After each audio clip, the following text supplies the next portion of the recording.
Olá pessoal, dando continuidade à aula sobre pseudocódigos, vamos finalizar agora apresentando apenas exercícios, ok? Eu resolvi dividir para poder nós termos mais exercícios, né? Eu farei no total acho que de 5 exercícios e o restante desses exercícios que estão aqui no slide deixarei para vocês, ok? Vamos lá. Eu vou dividir a tela ao meio, ok? Para poder mostrar para vocês o código e também o exercício. Primeira questão. Crie um algoritmo que lê 3 inteiros e informa verdadeiro se apenas o maior deles é par ou se o menor deles é ímpar. Então, veja, primeiro passo, ele vai fazer esse teste grande que é verificar se o maior é par ou se o menor é ímpar. Se isso acontecer, ele vai imprimir verdadeiro. Se não, caso isso não ocorra, ele vai imprimir falso. Tudo bem? Então, no primeiro passo, a gente precisa ler os 3 inteiros informados pelo usuário. Então, eu criei a variável aqui N1, N2 e N3 para receber os 3 valores, mas também precisamos saber quem é o maior e também quem é o menor. Então, está aqui o maior e menor. Veja que eu botei todos inteiros conforme o enunciado da questão. Início do programa e fim do programa. Está aqui, escreva, informe 3 valores, que é para passar a mensagem para o usuário, leia N1, N2 e N3. Então, neste momento, os 3 valores foram armazenados nas variáveis N1, N2 e N3. Então, o que é que nós temos que fazer? Testar para ver se N1 é maior do que N2 ou N3. Se não, saber se N2 é maior do que N1 e maior do que N3. Se não, N1 não for maior, se N2 não for maior, é porque foi N3. Vamos lá. Testando N1. Se N1 for maior do que N2 e N1 também for maior do que N3, então é porque ele é maior das 3 variáveis, então eu vou armazenar N1 em maior. Se não, se N1 não for maior do que N2 e nem de maior do que N3, o que é que nós vamos fazer? Testar, saber se é N2 ou N3. Testando N2. Se N2 é maior do que N1 e N2 maior do que N3, então significa que N2 é a maior de todas. Então, a variável maior recebe N2. Se não, veja que se isso daqui não aconteceu, é porque N1 não é maior. Se isso aqui não aconteceu, é porque N2 também não é maior. Então, neste caso, o maior só pode ser N3. O mesmo pensamento nós podemos ter com menor, descobrir que é a menor variável. É só trocar aqui as desigualdades, né? Não vou repetir, porque se você entendeu essa daqui, também vai entender, esse é o mesmo raciocínio. Vamos lá. Temos aqui, agora, veja que nós já descobrimos quem é maior e quem é menor. Mas a questão pergunta se o maior é par ou o menor é ímpar. Então, quando é que um número é par ou ímpar? O número será par se o resto da divisão inteira dele por 2 for igual a 0. Por exemplo, 4 dividido por 2 dá 2, porém o resto é 0. Então, significa que 4 é par. Se eu botar 7 dividido por 2, a divisão o quociente dá 3, porém o resto dá 1. Então, significa que 7 é ímpar. Então, vamos fazer esse mesmo raciocínio com as nossas variáveis. Então, se o resto da divisão inteira de maior por 2 for identicamente igual a 0, significa que maior é par. Veja nesse teste. Se menor, o resto da divisão inteira de menor por 2 for identicamente igual a 1, significa que menor é ímpar. Então, qual é o teste? Se maior é par ou menor é ímpar, então escreva verdadeiro. Informa o verdadeiro se apenas o maior deles é par ou se o menor deles é ímpar. Beleza? Ou informe falso, caso contrário. Caso contrário, escreva falso. Segunda questão.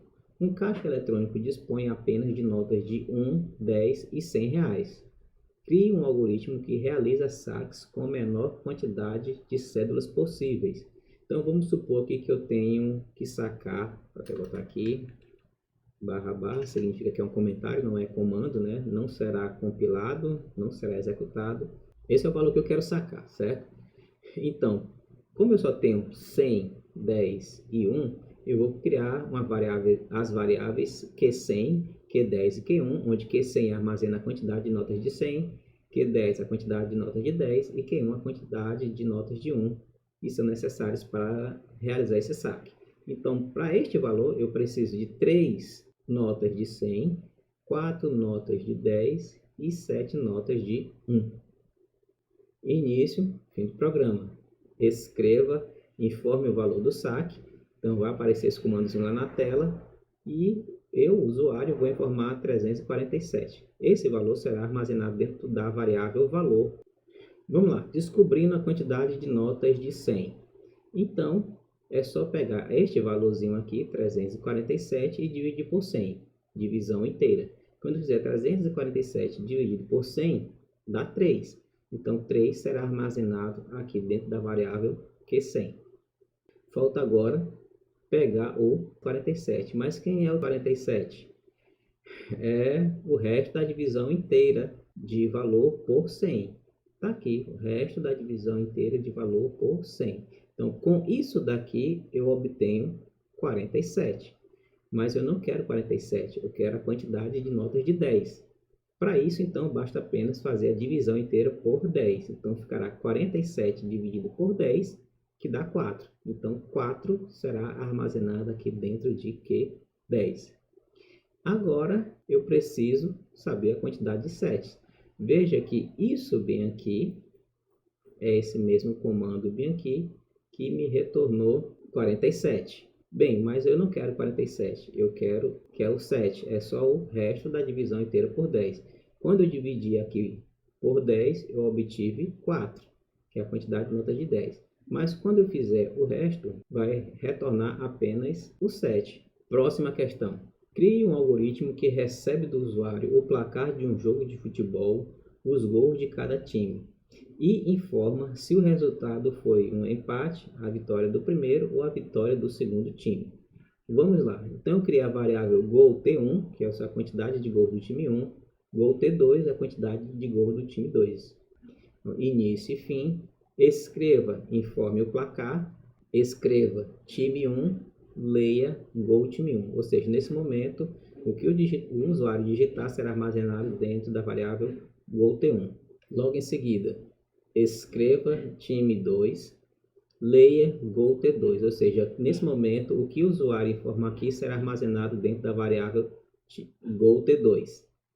Pronto, vamos lá, testando logo se é empate. Então, se o gol do time 1 for identicamente igual à quantidade de gol do time 2, então escreva empate. Se não foi empate, significa que ou o time 1 ganhou ou o time 2 ganhou. Se não houve empate, alguém venceu. Então, se a quantidade de gols do time 1 for maior do que a quantidade do time 2, então escreva vitória do time 1. Se não foi o time 1 que ganhou, então obrigatoriamente foi o time 2, porque aqui a gente já descartou empate e aqui a gente descartou que o time 1 ganhou. Então, quem ganhou foi o time 2. Ok? Então, muito cuidado com os testes de vocês, porque algumas vezes eles excluem uma possibilidade ou um conjunto de possibilidades. Quarta questão. Faça um algoritmo que leia uma temperatura em graus Celsius e apresente a convertida em graus Fahrenheit. Vamos lá. Muito simples, né? Se você já sabe qual é a fórmula que transforma de graus Celsius para Fahrenheit, é só aplicar. O usuário precisa informar a quantidade de graus em Celsius e o programa deve converter este grau Celsius em Fahrenheit. Vamos lá, então só preciso da variável aqui C, que é graus Celsius. Veja que essa aqui é a formulazinha, né? Então, graus Fahrenheit é a quantidade de graus Celsius multiplicado por 1,8 mais 32. Então, veja que isso daqui é só um comentário, ainda não... Tem algumas coisinhas que a gente tem que levar em consideração. Como é comentário, isso daqui não é um comando, certo? É só um texto sem nenhum valor para dentro para a execução do nosso programa. Então, início e fim. Escreva, informe a temperatura em graus Celsius. Então, vai aparecer essa mensagem lá para o usuário. O usuário vai informar a temperatura e o que ele digitar será armazenado dentro da variável C. Veja que o que foi digitado será colocado aqui. Então, se a pessoa botou 40 graus, né? Tiver em Teresina, aquele calorzinho absurdo, legalzinho, que todo mundo ama. Se ele botou 40, então 40 graus Celsius equivalem a alguma coisa aqui, veja que tem um espaçozinho aqui que será impresso e depois, então, tem um espacinho bem aqui, esse espaço será respeitado na hora da impressão. Veja que aqui eu poderia ter criado uma variável f para colocar esse cálculo. Eu não quis colocar esse cálculo, eu coloquei o cálculo aqui. Atenção, o operador de multiplicação não é o x, é o asterisco. Então, por isso que eu botei aqui o asterisco. Outra coisa, em computação, nas linguagens de programação, utiliza-se o inglês, né? Então, o separador de decimal não é vírgula, é o ponto, certo? Então, será este valorzinho que foi armazenado aqui dentro de C vezes 1.8 mais 32. Então, já converte diretamente no comando de escreva para Fahrenheit. E para finalizar, pessoal, faremos aqui a quinta questão. Crie um algoritmo que lê do usuário 4 números inteiros e informa se há ou não um deles no intervalo entre 1 e 25, outro de 26 a 50, outro de 51 a 75 e um último de 76 a 100. Ou seja, eu tenho 4 intervalos aí. Eu quero saber se dos 4 valores que eu digitei, existe pelo menos um dentro desses intervalos, né? Se tiver, eu vou informar que intervalo é esse. Está aqui a solução, certo? Pessoal, o programa ficou um pouquinho grande porque ainda nós estamos no começo, certo? Quando a gente tiver um pouquinho mais experiente, nós veremos funções, veremos listas. A gente até viu estruturas de repetição, mas não vai se adequar porque a gente não sabe os outros conteúdos, tá bom? Então eu peço a vocês que tenham um pouquinho de calma. No momento a solução não é a melhor solução possível, mas quando a gente aprender, por exemplo, funções, listas e casar com estrutura de repetição, isso daqui, em vez de ter 30 linhas de código, a gente vai ter no máximo umas 10. Mas é o que temos pelo momento. Então, por enquanto, essa é a nossa solução ótima, que não é tão ótima assim, ok? Vamos entender o código.